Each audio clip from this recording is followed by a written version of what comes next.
thinks ants can't eat sweets because they're on diets like humans. I think so too.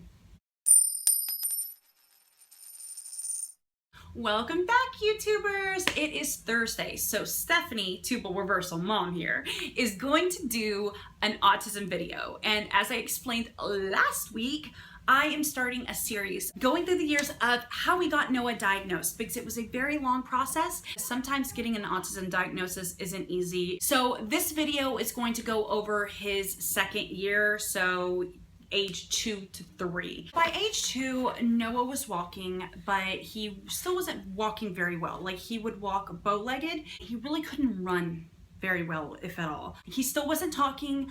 I think that he might have been able to say mama. He made noises though. He'd make like this screeching, yelling sound. Around 2.5 is when I started to get concerned. I was starting to get a little worried because he just didn't seem like a 2.5-year-old.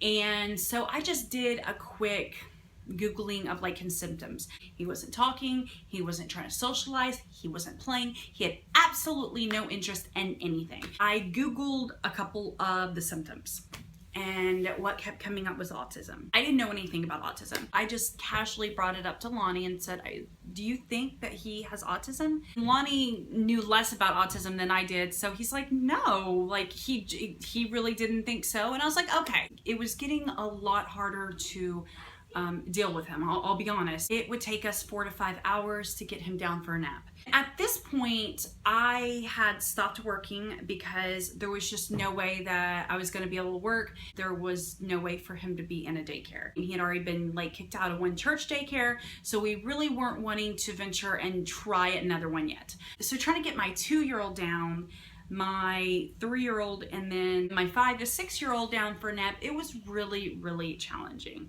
The summer was really hard. Lonnie would put him down for a nap and he would just lay in there for hours and hours and hours. And if you tried rubbing his hair, he would literally start screaming. We didn't understand it. Again, no knowledge of autism, no knowledge of sensory disorders. Near his 3rd birthday, I did also notice that he really wouldn't play still, but he would start lining things up. Anything he could get his hands on, he would just start lining up. Close to his 3rd birthday, we realized that we were going to need to move to a different apartment. We were upstairs at that point, and we knew that just was not going to work out for much longer because our downstairs neighbors, they were cranky people anyway, and they just weren't very understanding. We did end up relocating downstairs just to make things a lot easier on us. We also requested to be like the corner apartment. That way we had as little neighbors as possible. Well, that is it on his 2nd year. Again, we really didn't think autism at all. We just thought he was hyperactive ADHD like our other kids. But as I will do every video, I will go ahead and read an excerpt from my blog in 2012 that I wrote about getting him diagnosed. Again, it's called The Introduction, A Glimpse into Our World. If you want to read more blogs from me, I will post the link in the description. Nothing prepares you for it. It's commonly said that there is no parenting handbook. Well, I definitely know there is no handbook or even a chapter on preparation of a disabled child. We definitely weren't prepared. It caught us by absolute surprise. Noah was a good infant. He was sweet, smiled, and he laughed at everything. Compared to other children, he didn't cry more, and his choice of foods was very picky, but we weren't really concerned as all children are different. We noticed that he couldn't sit up or roll over by 6 months. He didn't start crawling until right before his 1st birthday. One might think that this would have been a red flag, but it wasn't.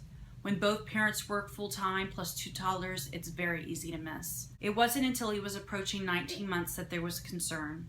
We were referred to early steps. I don't regret a lot of my decisions throughout Noah's life, but I regret this one thoroughly. When they asked me questions they couldn't possibly know about him, I lied. I love my son dearly, but in my mind, I thought his lack of development was somehow my fault. I had worked too much, too hard, and I hadn't noticed the big signs any other parent would have.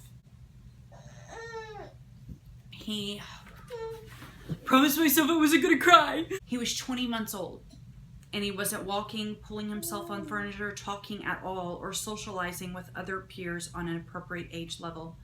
He had said a few words around 15 months, mama, dada, bye, but somehow he just stopped saying them.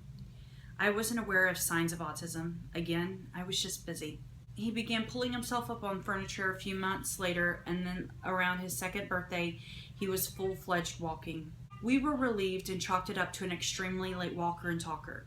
His speech actually didn't even begin until he was 3, and then it was gibberish.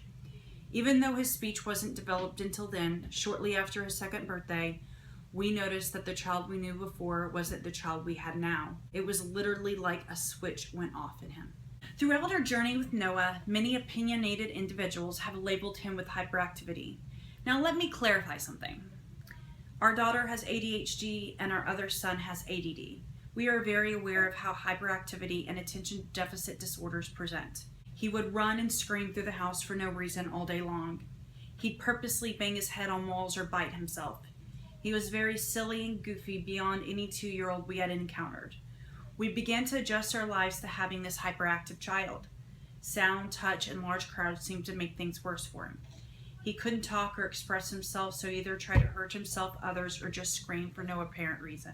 From the outside, it definitely looked like a misbehaving child, but as it continued and we tried every discipline method in the book, it became clear that what was happening was beyond Noah's control. Just as we thought age 2 was such a rough year for him and us, year 3 was our breaking point. To be continued. Don't forget to hit that red subscribe button so you can be notified when I post new videos on autism, along with daily vlogs that Noah is usually in as well. Until next time, guys. Bye. I cross my heart and promise to give all I've got to give to make all your dreams come true. In all the world, you'll never find a love as true as mine.